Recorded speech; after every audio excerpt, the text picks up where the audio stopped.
Doing exactly what he's supposed to be doing. This is the first time David Haye has fought in this frequency since about 2007, 2008. Remember, he fought, well, it's still January. He fought this month, and now he's fighting again in May against an opponent that's unknown. Now, he is ranked by the WBA now, ranked number 9, as I predicted that if he beat Mark De Mori, he would leapfrog Mark De Mori in the rankings, and now he's a ranked heavyweight. Now, the current WBA champion is Tyson Fury. He's going to be taking on Vladimir Klitschko again, and Tyson Fury has already said, even for $100 million, that he's not going to fight David Haye. But I doubt that. And David Haye versus Tyson Fury would still be a big fight.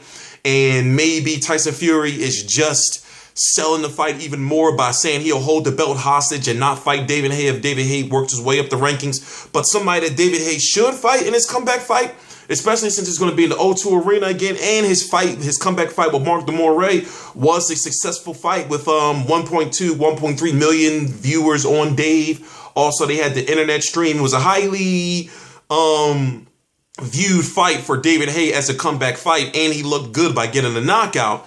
I'm thinking maybe he should fight Shannon Briggs. Shannon Briggs is surprisingly ranked like number 4 by the WBA.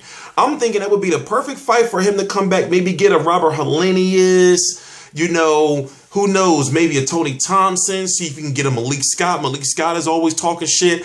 I would love to see David Haye versus Antonio Tarver, but David Haye still got the steroid issues with the Steve Cunningham fight. I would like to see him versus Steve Cunningham, but Steve Cunningham is supposedly fighting back at cruiserweight again. There are fights out there for David Haye, but now I want to see him fight against a known name. Now, when it comes to certain names in the WBA, people would say, well, why won't he fight Luis Ortiz? Luis Ortiz is fighting in March. Why won't he fight Lucas Brown? Lucas Brown is fighting in March. Why won't he fight Chagiev? Chagiev is fighting Lucas Brown in March. Why won't he fight Alexander Ustinov? Alexander Ustinov is fighting who? Alexander Ustinov is fighting who in March? Alexander Ustinov is supposed to fight somebody ranked by the WBA. Well, the point I'm trying to make is there's heavyweights out there that I feel would be good comebacks fights for him. Hell, call up Eric Molina. You know, at least that'll be a name that you can equate to fighting Deontay Wilder. You got Carlos Takam. You got Dominic Brazil. You got Bermane Stiverne. See what Bermane Stiverne is doing. Of course, he's not going to fight a Joseph Parker.